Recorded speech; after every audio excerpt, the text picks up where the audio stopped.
Saya akan ngaji tentang betapa mudahnya berbuat baik dan betapa mudahnya bersosialisasi yang jadi kebutuhan sosial masyarakat. Kemudian di saat yang sama sebagai kebaikan menurut Islam. Ini saya baca kitab yang sangat otoritatif, yaitu kitab Sahih Muslim, di mana kita tahu dalam Islam pegangan ahli sunnah wal jamaah, juga pegangan ulama seluruh dunia adalah Al-Kutubus Sittah, kitab 6, diantaranya yang hadis Bukhari Muslim. Di sini ketika Nabi ditanya tentang beberapa kebaikan, yaitu dari pertanyaan ayul a'mali afdol, amal apa yang terbaik, di antaranya Nabi menyebut sekian: iman billah, iman kepada Allah Ta'ala. Kemudian ini yang penting dilakukan semua pemimpin, oleh bupati, oleh wakil bupati, oleh seluruh pemimpin, baik struktural maupun kultural, maupun pemimpin kecil, yaitu di keluarga. Yaitu Nabi ngendikan di antara misi Islam adalah memperdekakan budak. Kemudian ada yang lagi tanya lagi, fa'illam af'al. Lalu dari sekian kebaikan yang butuh biaya itu saya tidak mampu melakukan ya Rasulullah. Kalau nyumbang masjid saya tidak mampu. Kalau berbuat bikin fasilitas umum saya tidak mampu. Ada yang sekian pertanyaan dari sahabat, kalau misalnya kebaikan yang butuh biaya kami tidak mampu, termasuk di sini disebutkan kemampuan berhaji, kemampuan zakat, kemampuan sedekah. Kalau semua itu kami tidak mampu ya Rasulullah. Kata Nabi, tu'inu soni'an aw tasna'u li akhirat. Ini di Sahih Muslim di bab iman dengan judul Babu bayani kaunil iman billah afdalal a'mal. Kalau saya tidak mampu semua melakukan itu ya Rasulullah, yaitu melakukan kebaikan yang butuh biaya, kayak bangun masjid, bangun jalan, bangun fasilitas-fasilitas publik. Tu'inu soni'an aw tasna'u li akhirat.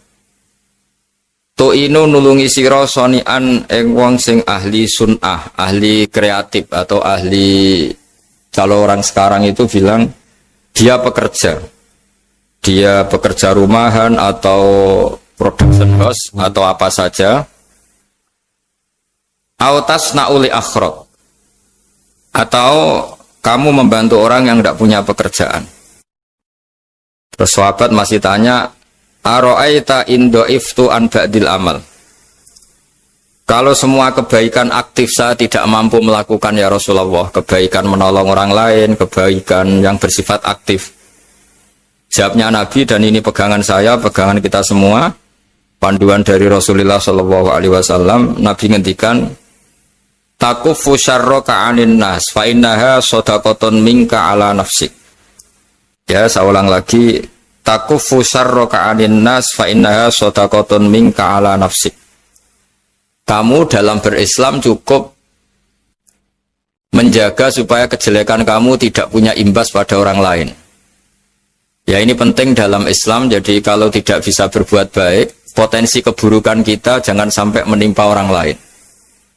Keburukan itu bisa kejahatan kriminal, bisa kejahatan pidana atau merugikan orang lain, atau kejahatan yang tidak sampai kriminal tapi mengganggu orang lain. Misalnya contoh gampang ini, saya sumpek-sumpeknya sendiri ingin jalan-jalan, main di teman yang di jam kerja. Ini kan sumpek-sumpeknya saya sendiri ingin hiburan, terus wisata atau dolan ke teman yang sebetulnya saat itu dia mungkin ngaji atau kerja atau harus memenuhi kewajiban cari nafkah.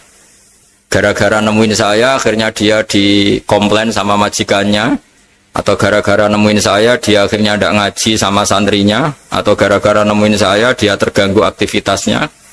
Itu juga tidak boleh, karena berarti keburukan kita punya akibat pada orang lain. Jadi kaidah dalam Islam itu kalau tidak berbuat baik, potensi keburukan kita ini jangan sampai menimpa orang lain. Sehingga di sini Islam menyarankan uzlah. Uzlah itu nyepi. Jadi misalnya kita baru penat, baru bawaannya itu emosi, baru gak suka kumpul orang, itu ya sebaiknya jangan jalan-jalan. Karena di antara kebaikan Islam itu tabassum, senyum, atau talqatu wajhin, ceria. Tapi karena kita mungkin jatuh kredit, jatuh hutang, atau punya masalah keluarga, sehingga bawaan kita itu emosi. Nah, dalam seperti ini sebaiknya uzlah, menutup diri. Sehingga kata Rasulullah SAW, dalam zaman akhir di antara kebaikan itu kamu meninggalkan manusia, aktivitasnya, kemudian watada'un nas min syarrik, kamu meninggalkan manusia supaya nggak kena keburukan kamu.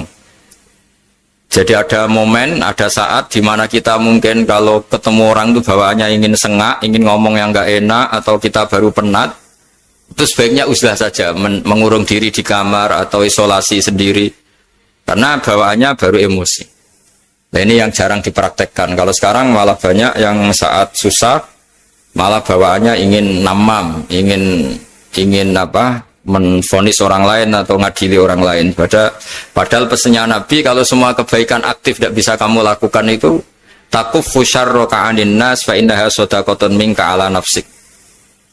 Sehingga keburukan kita, ya saya ulang lagi, keburukan kita yang ingin emosi, ingin apa, itu tidak punya akibat orang lain. Di sini kearifannya Rasulullah SAW, beliau masyhur ngendikan, layak dilqodi wa hutban. Jangan sampai seorang hakim bikin keputusan ketika emosi, karena bawaannya orang emosi itu pasti nggak terkontrol intelektualnya, nggak terkontrol nuraninya, nggak terkontrol semua sifat baiknya. Itu kalau punya keputusan bahaya sekali. Sehingga Nabi dari awal ngendikan layak dilqodi wa hutban. Orang yang sedang emosi tinggi jangan bikin keputusan penting. Kemudian oleh ulama diteruskan juga jangan bikin keputusan penting orang yang sangat lapar, atau yang sangat kenyang, atau yang sangat ngantuk, atau yang super sibuk. Jadi hal-hal yang potensi buruk dalam mengambil keputusan itu harus ditinggalkan. Sehingga misalnya bupati atau wakil bupati kalau sedang tidak nyaman dengan suasana apa, nggak boleh rapat kemudian memutuskan keputusan penting. Begitu juga kiai dan semuanya. Nah, ini yang supaya otoritatif. Kenapa saya bawa kitab itu logikanya jelas ya. Kita sebagai dai, sebagai ustadz, atau sebagai mubalek, atau sebagai siapa saja, yang ingin kita wariskan ke umat Rasulullah adalah dawuh-dawuhnya Nabi. Dan kalau kita ngaji tidak pakai kitab, itu sebenarnya umat kita jejali dengan pikiran kita, dengan ide kita. Jangan-jangan ide kita, pikiran kita ini tidak mewarisi pikiran Islam, tapi pikiran kita atau emosi kita. Tapi kalau kita baca kitab, artinya umat ini berhak mendapat apa yang diteladankan dan disabdakan oleh Rasulullah SAW. Tapi kalau kita, itu pasti inginnya itu kita. Misalnya kita Bupati Banyuwangi, mungkin kita akan cerita Banyuwangi dengan asik. Tapi bagi daerah lain, apa urgensinya bagi saya? Begitu juga kalau kita kiai, mungkin kita akan cerita fadhilnya kiai. Tapi bagi orang lain yang keutamaannya jadi pekerja, jadi satpam, jadi guru, jadi pegawai negeri yang adil. Sehingga subjektivitas kita ini akan tinggi. Tapi kalau kita sebagai kiai baca hadis, maka umat ini mendapatkan panduan dari Rasulullah SAW. Nah, dari sekian panduan itu, kata Nabi, jika Anda tidak bisa berbuat kebaikan aktif, maka kebaikan yang harus Anda lakukan adalah potensi kejelekan kamu jangan menimpa orang lain.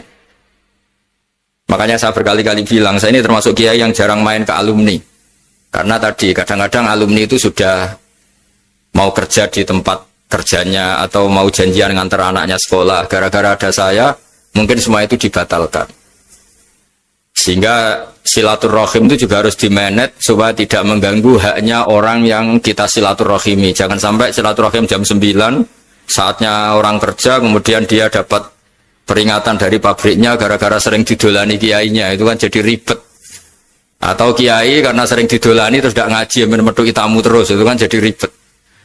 Apapun itu, sehingga orang itu harus berpikir perilakunya itu tidak punya akibat la doror wa la diror. Jangan mengganggu dirinya, juga jangan mengganggu orang lain. Ini oleh Nabi disebut takuffu syarra ka'adin nas fa innaha shadaqatun minka ala nafsik. Sifat buruk kamu itu harus dijaga supaya tidak menimpa orang lain, dan itu berarti menjadi sedekah kamu atau amal kamu pada diri kamu sendiri. Jadi ini penting dimaklumatkan ke semua kita bahwa saat kita tidak bisa berbuat baik aktif, misalnya nggak bisa sedekah, nggak bisa menolong orang, setidaknya keburukan kita tidak menimpa orang lain. Nah, termasuk keburukan yang terselubung adalah kita punya pikiran yang menurut kita ini hebat, tapi bagi orang lain mungkin bahaya. Misalnya kita punya pikiran ingin jadi orang kaya raya yang dermawan. Itu artinya kan pikiran baik karena ingin jadi dermawan. Tapi artinya bayangkan orang lain tuh miskin semua butuh derma kamu. Mana mau orang lain kamu bayangkan miskin butuh derma kamu. Orang lain juga bayangkan dirinya kaya gak butuh derma kamu. Itu namanya kebaikan yang subjektif.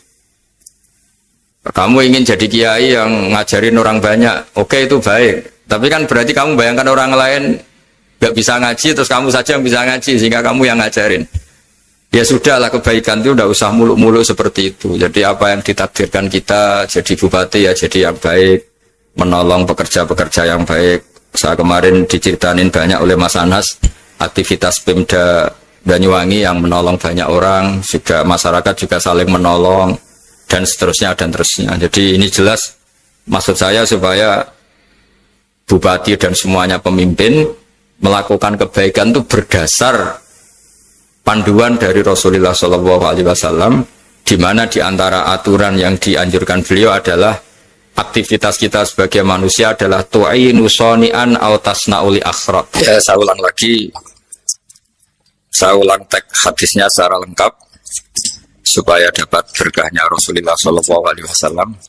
Ada beberapa pertanyaan dari sahabat, ya Rasulullah, jika saya tidak bisa berbuat baik yang berbiaya atau tidak bisa berbuat baik yang aktif, apa yang saya harus lakukan?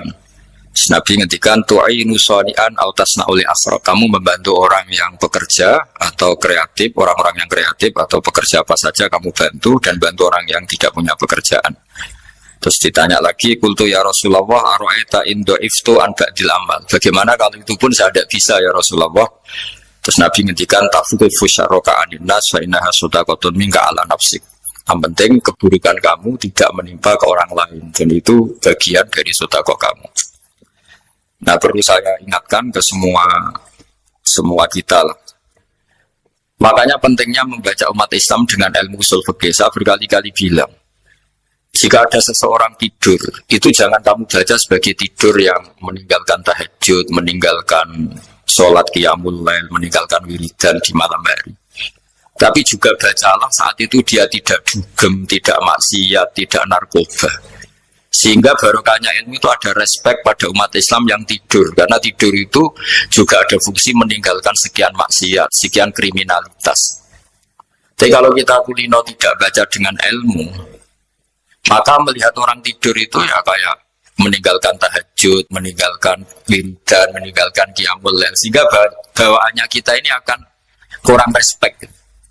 Tapi kalau kita membacanya dengan ilmu, orang yang tidur di malam hari, maksudnya ya sudah sholat isya, itu ada sekian potensi maksiat yang dia tinggalkan. Dia tidak merasani orang, tidak adu-adu orang di medsos, dia tidak dugem, tidak meninggalkan. Pokoknya ada sekian kebaikan dalam saat tidur itu. Ini barokahnya ilmu. Tanpa ilmu kita tidak bisa respect seperti ini. Karena bawaannya akan, oh ini malam-malam tidak tahajud, tidak wiridan, tidak apa. Tapi kalau kita dengan ilmu, itu akan membaca dengan tidur, artinya orang tidak maksiat, tidak dugem, tidak ngerasanin orang, tidak ngata-ngatain orang. Nah di sini Sadaqallahul Azim ketika ngendikan wa min ayatihi manamukum billaili wan nahar. Termasuk ayat Allah itu orang tidur. Maksudnya tidur yang dengan dimaknai positif tadi, bisa istirahat, bisa meninggalkan maksiat, bisa apa-apa. Nah ini di sini hebatnya Rasulullah SAW ketika beliau memandu kebaikan. Di antara kebaikan itu apa? Takufu syarroka anin nas fa innaha shadaqatun minka ala nafsik. Kamu, potensi buruk kamu atau keburukan kamu jangan sampai menimpa pada manusia, pada orang lain, dan itu bagian dari sedekah kamu.